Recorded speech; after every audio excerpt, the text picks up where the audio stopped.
Hello and aloha pa to all the people of Canada. Aloha pa means God is clear and glorious. The truth is evident. Today is 12 o'clock now. It's about 18th of August. Last night I spoke my observations of Indian way of living. Tonight I'm going to give some friendly suggestions. That's what I think as a Canadian, sharing my thought.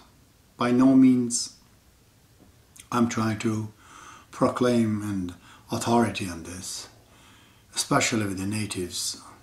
They've suffered so much from interference of others in their lives that I do not want to be one of them. I just find it my duty, my sense of responsibility to say what I think it's right. Now it might be useful to some and it may not be. If it is wrong, simply I apologize for it, in advance. The issue I found, it's very tricky. Every time I talk to some white people, friend of mine here and there, they refrain to talk and they say that, anything we say we're branded as racist. We can't talk about this. Immigrations, or natives, we're just barred from it. We can't say nothing, which is it. We'll have to live with this. But I guess because I'm an Iranian origin, neither white nor Indian, I might be able to say something. Definitely I have no side taken in this. My side is truth. And I'm not even claiming that I am bringing all the truth. So if I find out tomorrow something I said that's wrong, I'll change my mind to the truth. There's no stubbornness, there's no dogma here. So it seems in the cultural battle that happened in here between the native and the Anglo-Saxons, I always believe that when people come together, there's three exchanges take place: economical, knowledge, information, social aspect of the life, and the spiritual ones. Naturally, because natives were living in a spiritual life, an innocent life, I would say, pure kind of life. And it must have been by choice during thousands and thousands of years they did not develop to be like us. But the background, the historical background says they were exactly where we were. Just didn't want to go. Their culture has some other mission and responsibility, in my opinion. However, the British were hired by God, in my opinion, to build Canada. They did a good job economically and socially. So in this encounter, native people find themselves, look, we're overwhelmed. We have nothing to show to these people. Everything is theirs. They just have it. And many of them, that they were not spiritual enough, they felt defeated. And they were not confident. They lost their confidence. I've seen that. They were shy from everything. From their name, from their face, from their religion, from their culture. They just like to be aloof and don't want to talk to nobody about it. But it seems in the course of time, the battle is continuing, and spiritually, the native people are winning. Because I'll be talking about this a lot, but it seems that the culture of the Anglo-Saxon, as it goes right now, it is coming to a very soon to a closed circle. Where it starts is going to end. But natives doesn't seem that way. There is always a way to fix everything. So this actually humiliated the native very much and kind of subdued them. Something that they can't be subdued. But they felt that what they have, they can't show. Therefore, they felt, we're bankrupt, we're broken in this. And that's what happened. The confidence kind of gone. So, looking at the issue as just like an observer, because I said that I was so much interested to know Anglo-Saxons, French, and natives especially. And when I was with them for a few months, I seriously observed everything that I possibly like to find out in their behaviors, attitude, and everything else. So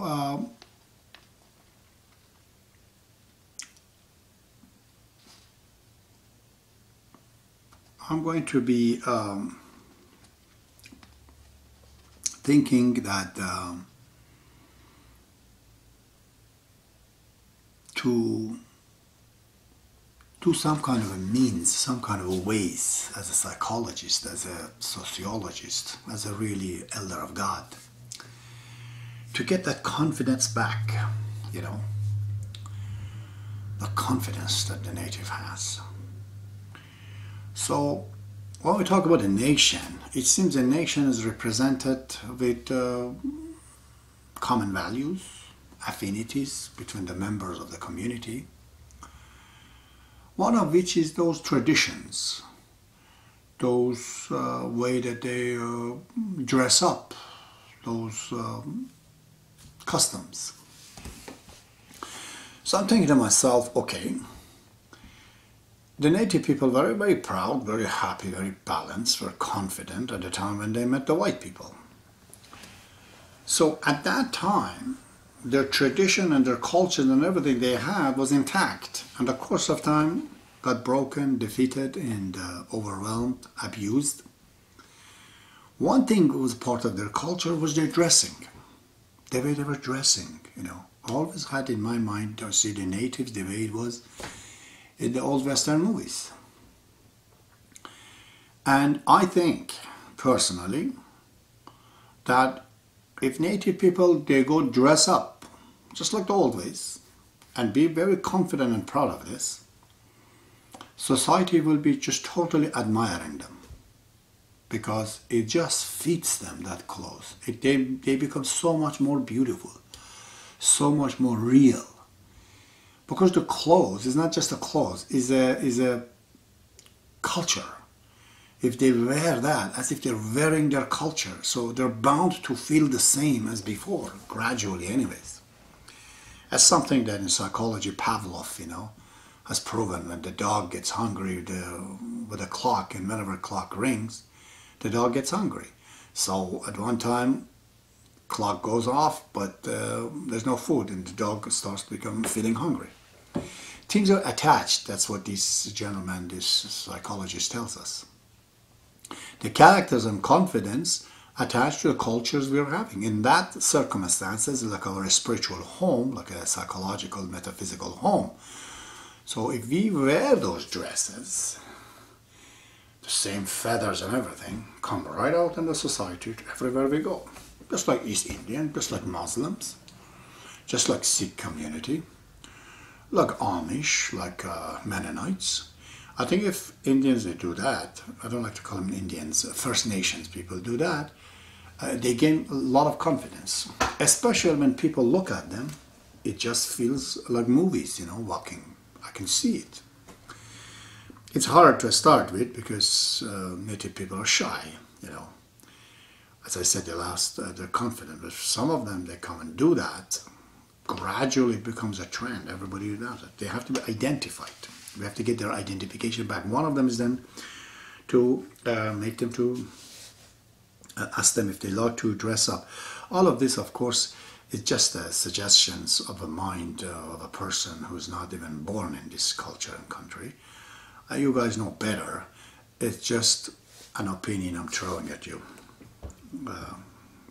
There's no way I believe that anyone in the world should push you or even tell you what to do. It's just what I think, this is what I wish that happened if I could. Second thing is the sweat lodge. Sweat lodge is very big. I didn't know about it. Sweat lodge, it's equal to church or to mosque, to these holy places that in all the religion is there. Back in 1990 when I was in Azenberg, there was this, I think Steve Wazikizik, I could call him Geronimo, he was a tough Indian. And I brought him down to go to Alex's Skate. I didn't know Alex's Skate, I just heard of him. It was another Ojibwe, just, you know, a couple hours down from Azenberg in Kenora. And this magnificent First Nation, doctor, I would say, medicine man, whatever they want to call him, he was very, very deep character this man had. And connection for him was just like that. He looked at me and said, "Oh, okay." I said, "We need kind of a help from you in the Ozenberg." He says, "Oh, I can't go there, but you are here now." In the middle of the winter, without even knowing me, he just orders right away his men to start a sweat lodge in the middle of the winter at, I think, Rat Portage, that was the reservation. They put these big, huge stones. They burned it with they become red, hot red, and they go into this little place with a little door. They put it on the floor, and then he told us, drink a lot of water. And there you talk to the fire, whatever you want to see. I saw that a great means. Native peoples would not talk to each other in order to stop the fighting among themselves, but they're hurt. They go in the sweat lodge, not directly at each other, but they talk to the third thing, that is fire. Everybody hears everybody, and you become empty. And that's a part of psychologically creating peace in you, because you said what you were hurt. But it has a great also physical use to it, because when you drink water, that's what he said. Your water, the water you drink, it attaches to the dirt inside your cells, because your cell gets full of water. So when you sweat, the water goes out along with the dirt. When you come out, you feel strong. My dear Canadian people, to all of you, if you haven't seen this and you haven't done it, please somehow find somewhere where you can go to sweat lodge. Spiritually, an Indian is bound to let you to go in if you request for that. But if you go in it once, then you feel and touch the culture. Okay, this culture is deep, but it's so simple. The simplicity of it makes us to feel that it's nothing, but actually it's deep. This invention of sweat lodge must have come from God. How did they do this, and how they cleaned themselves inside? This medicine man, Alex's kid, was so big that from Dryden Hospital they would come and ask him to come down. He said many people that they were so sick, take them to sweat lodge, they came out walking, he said. It's an amazing way of curing any sickness you have, brother. You go in the sweat lodge, you come out, you're going to feel better. And you are the judge of it. So this is a big part of this culture. In my opinion, it has to be set out in every city and corners where the native people were living, a cultural center of native, in which there's sweat lodge. And the house and the structure, if it was me, I would have made it to look like a teepee. The same construction of the things they have are long houses. Because we have to know our past. It's very important. Man is a salmon fish. At one point he has to go back where his origin is. So we're not born in Canada, we are somewhere else, but we came here, but since we're here, we're kind of inoculating ourselves to this culture, so we and them become one, so their origin would be our origin. We have to know where we came from. It is very important. If you don't know it, you're like a movie, it starts from the middle. You're like an orphan. You don't know what the past is. The past of Canada, it's an obligation for a man who wants to become seriously Canadian to know it. See, those are again my opinion. Don't get mad at me, please. I'm just an outspoken person. So, yeah, such cultural center is very, very important to transfer the Indian, the First Nation cultures to us. We just, otherwise we don't know what it is.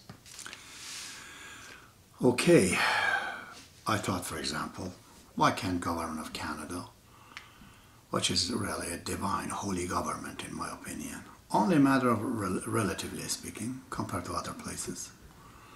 They've gone so far, you know. Why can't we make this Aboriginal Day as a statutory holiday? Let people not to go to work on that day, to ponder on their fellow human being. Native people are the forerunners. They're the root, they're the foundations of humanity in this country. If you do not know what the foundation is, you'll never build up a culture that lasts long, very long. So anything helps. That's what I thought, is something to do. And then in those native, culture centers, there has to be this power, which is really religious as well as spiritual and cultural and social. It has to be there. It has to become a part of the daily thing. We have to do so much of it everywhere in Canada, everywhere. Everyone to participate, to know it. I know what I'm saying. A lot of people like it. Some people like it. Some people say, who the hell is he? It's none of his business. It is my business. I'm talking on behalf of the creators. This planet is in a speck of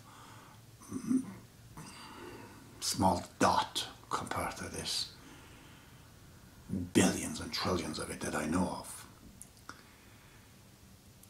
So it is my business. You're a human being, I'm a human being, we're connected, okay? I thought that I like this country, Canada, and unfortunately the United States is not, but even the United States, we have to work for it. New Zealand and Australia, to have their connection to the kingdom in England. Because again, we have to go back to the root. England is the mother and we're the children. This four countries, they are her children's. Part of the thing they brought is our past, is that kingdom that was ruling there. That was the ethical power behind it. We need that kind of things to have a connection with it. But because First Nation, they were still before anybody else here, why don't the Governor General of Canada become exclusively to the Native people? That were the first here, Why don't we do this? And I'm going to tell you what I'm asking in return for that. So, if we do this, we're just again creating confidence in our fellow brothers and sisters. See, they feel good about themselves. That they were the first, therefore they are the Governor General of Canada for all the time. But it's still the Kingdom of England connection to the Queen, and this has to be there. Again, it is the same ideology I'm using. There's nothing wrong about it. There's a lot of good things about it. It's Baha'u'llah says it's the embodiment of the power of God, the kings. So the native king in Canada would be an embodiment of the power to all of our Canadians. So in other words, we know who's the boss. We used to be the boss. Okay. So we have to use more of these words that we have used. Most of the provinces, cities, and all that is all native names. Why can't we use more of that even in our government systems, in everywhere? Just trying to use more of that culture in our system. Again, to create confidence in themselves and acknowledgement of ourselves to something that was past. Another suggestion is that why don't we have a native curriculum for all the courses, compulsory, from grade 1 to wherever you go. Everyone has to know about this culture. A good explanation. And for God's sake, let a native man to write it. We are observing, we're not them, you see. Let them do it because they are it. If they write something by themselves, and this is what happened, how the story was. And because their culture is not the culture of words, the culture of actual actions, there has to be more associations with that type of people, with the real native people, that the students, all the people, they touch it in person, that this is where our host, they came here thousands of years ago for us to come and join them. They're a part of the jigsaw puzzles and we're the other part, and the two parts has to come together to form a richer humanity. And I'm also thinking that this part, a lot of people, they don't like it, but I'm going to have to say that We have to get rid of this reservation system. I've been in it. I don't know, there's about 1 million people, and Native people in Canada, 70% of them don't live in a reservation, maybe 30%, maybe 400,000 people are in the reservations. But it's really a prison. It's a ghetto. We've created this ghetto and these reservations to put the Indians there because we don't want to deal with it. Why? Because we can understand it. I can sympathize with that. And they themselves, they really abhor what has happened to them and done to them. So all right, then let's settle it. We'll put you in there. Of the, 1,000 people in the reservations, maybe 10, 20 people who are really gangsters. They're out there and ruling the rest of the population there. And I've been there and I've seen it. I was in Ozenburg. People come to me. I was in one meeting. I remember a girl named Gladys. She was a tall girl. What kind of blonde, dirty blonde hair? I said, He said, no, this is original. And her eyes were kind of hazel. So some of the natives are like this originally. We're sitting there, and she never talked to me. I talked to her. But all of a sudden, she starts to say that my grandfather, Elijah Ash, told me that a man comes from the east who comes in our village and he'll change us. And I say, that's you. She pointed at me. Boy, white boys were going in this reservation. They were all with me. I remember those days. Vincent, Maya, I don't know if they heard it or not, but she, outspoken said that.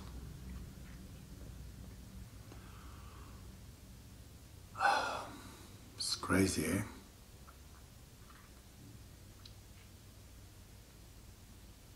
So, we're trying to fix this studio and whatever, and I'm not closing my truck when I'm taking the key of it. And unlike the OPP's advice to me, nothing happened. Nobody took anything. But people, when they were drunk, even sometimes, they come to me, they say, is there a way we can escape from here? I says, escaping? What do you mean? Is there somewhere we can go? We don't want to live in these reservations.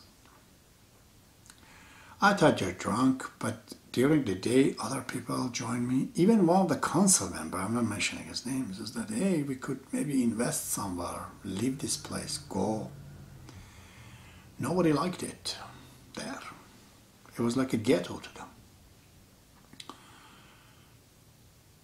Because it creates a dictatorship system of its worst. I defined for you before a healthy government, a healthy get-together, is when there is opposite forces in there. England, democracies, because there were Irish and Scottish in Wales and England, they get together. One cannot rule over the other. It was not possible. Democracy came. So was among the Italians, Etruscans, millennia ago. When you put all the native together with nobody in between, that's it. Just like the ships gathered by few wolves on the top, they get all the money from the government, they do whatever they want, and no one can say a word. You say one word in that reservation, questioning anything, you'll be beaten to hell. They beat the hell out of you, okay? They never did that to me. And I remember the chief was telling me that, hey, no, we're not as stupid. I'm not as stupid. If it is up to me, I would have brought the shop here and I'd have all the people to buy drink here in the reservations. But the elders, they don't let me. So all the money is going down to Pickle Lake and spend all their money to buy alcohol there. So I said, my God, I'm a taxpayer. I pay tax to help my brother and sisters, but I've put them in a ghetto. They're not feeling any identity. It's not even their original place. Indian cannot be limited, restricted at any point of time, but you are doing it by keeping them in that place. If you're here, this and that. So, as poor people, as spiritual people are just gathered, and few people are misusing them all the time. All kind of things. One of the boy who became a Baha'i, his name is Billy Trout. I should have not said his name. As we were going to Osnabrück, I was going with my truck, with my car, with my Mazda. My truck was behind, and the white boys, they were driving it. They stopped. I saw the truck is not coming. Then I saw they picked this Billy, tall, beautiful Indian.